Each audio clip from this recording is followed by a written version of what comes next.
sukses dunia akhirat dengan amalan soleh.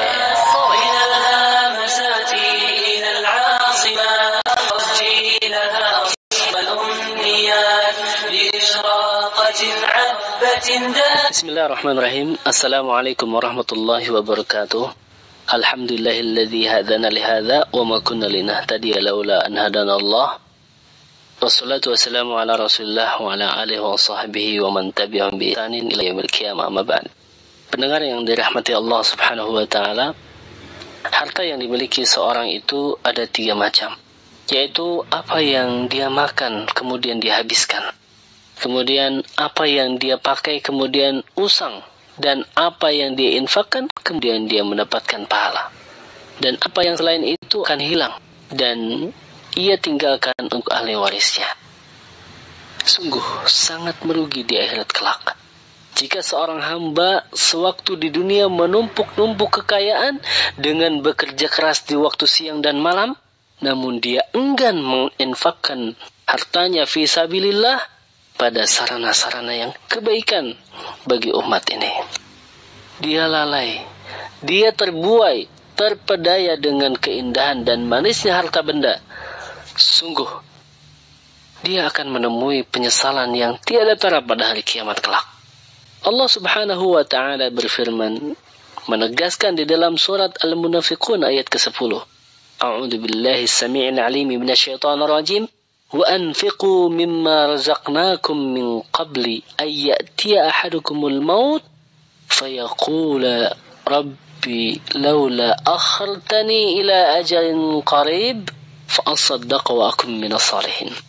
Allah mengatakan, dan belanjakanlah sebagian apa yang telah kami berikan kepada kalian sebelum datang kematian kepada salah seorang di antara kalian. Lalu dia berkata, ya Rabbku, mengapa engkau tidak menangguhkan kematianku sampai waktu yang dekat, yang menyebabkan aku dapat bersedekah dan aku termasuk orang-orang yang saleh. Pendengar yang budiman, dimanapun Anda berada, jangan sampai kita menyesal. Harta dan kekayaan yang benar-benar kita miliki dan kita nikmati ialah harta yang kita infakkan fi sabilillah. Berapapun harta yang kita infakkan, niscaya pundi-pundi pahala akan kita raih. Bahkan 1 dari 8 pintu surga dibukakan bagi kita yang gemar berinfak. Harta yang akan kita tinggalkan setelah kematian pada hakikatnya menjadi milik ahli waris. Rumah megah yang kita usahakan dengan bercucuran keringat, mobil mewah yang kita peroleh dengan jerih payah, dan tanah melimpah ruah yang kita dapatkan dengan penuh pengorbanan, seluruhnya menjadi milik ahli waris. Mereka menikmati harta dan kekayaan kita dengan sukacita dan penuh kegembiraan. Namun, apakah mereka bisa menyelamatkan kita dari pedihnya neraka yang menyala-nyala?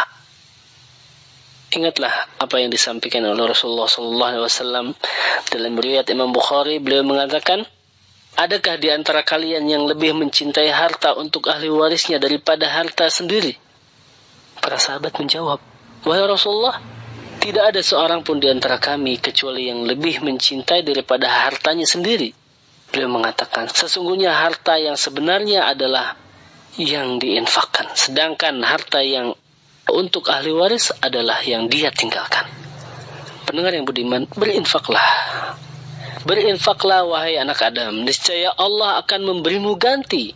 Tidakkah engkau tahu tentang kisah seorang yang datang kepada Rasulullah SAW dengan membawa seekor unta yang terikat dengan tali kekangnya. Kemudian dia berkata, ini saya infakkan di jalan Allah. Maka beliau pun bersabda, kelak engkau akan mendapatkan ganti di hari kiamat dengan 700 ekor unta, seluruhnya terikat dengan tali kekangnya. Hadis ini diriwayatkan oleh Imam Muslim. Janganlah engkau takut menginfakkan hartamu karena kemiskinan dan kepayahan yang akan menimpa kita. Janganlah engkau khawatir mendermakan hartamu karena kefakiran yang akan menyelimuti kehidupanmu. Sungguh harta yang engkau infakkan atau harta yang engkau sedekahkan, niscaya dia tidak akan pernah berkurang. Rasulullah SAW menegaskan, harta itu tidak akan berkurang karena disedekahkan. Tidakkah engkau tahu bahwasanya Allah Subhanahu wa ta'ala berjanji kepadamu akan mengganti barang apa saja yang kalian nafkahkan? Allah Subhanahu wa ta'ala berfirman di dalam surat Saba ayat ke-39, A'udzubillahi samil alim minasyaitonir rajim, "Wa ma anfaqtum fi syai'in fahuwa yukhlifuhu wa huwa khairur raziqin." Dan barang apa saja yang kalian infakkan, niscaya Allah akan menggantinya, dan dialah pemberi rezeki yang sebaik-baiknya. Pendengar, sesungguhnya Allah Maha Pengasih dan Maha Penyayang. Ketahuilah sesungguhnya di antara sifat pengasih dan penyayang Allah kepada orang yang beriman adalah Dia menjadikan berbagai macam peribadatan sebagai penghapus dosa-dosa mereka. Begitupun dengan sedekah, merupakan ibadah yang dapat menghapus dosa-dosa kecil bagi pelakunya di masa yang lalu.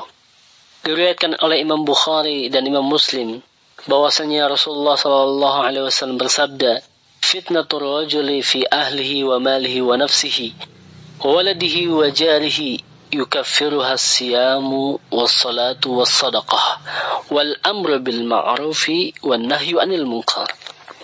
Ujian yang menimpa seorang pada keluarga, harta, jiwa, dan anak bisa dihapus dengan saum, dengan salat, dengan sedekah, dan amar ma'ruf nahi munkar. Begitu juga Imam Nawawi dalam kitab Faidul Qadir Syahrul Jamil Shaghir mengatakan bahwa amal-amal yang disebutkan dalam hadis ini adalah pokok-pokok penghapus dosa. Yang dimaksud dosa di sini adalah dosa-dosa kecil. Begitupun Ibnu Rajab rahimahullah mengungkapkan sesungguhnya manusia itu diuji dengan hartanya, dengan anaknya, keluarga dan tetangganya. Lalu dia terfitnah dengan hal itu, sehingga terkadang dia melalaikan akhirat karena sibuk dengan semua itu. Terkadang kecintaan kepada semua itu memaksanya untuk melakukan sesuatu yang tidak disukai oleh Allah Subhanahu wa ta'ala. Terkadang dia melalaikan kewajibannya. Terkadang pula dia menzaliminya dengan melakukan sesuatu yang tidak diridhai oleh Allah Subhanahu wa ta'ala, baik dalam perbuatan maupun dalam ucapannya. Jika seorang melakukan dosa-dosa tersebut, kemudian dia salat, kemudian dia puasa, kemudian dia sedekah, mengajak kepada yang ma'ruf, maka semua ini akan menghapuskan dosa-dosa tersebut.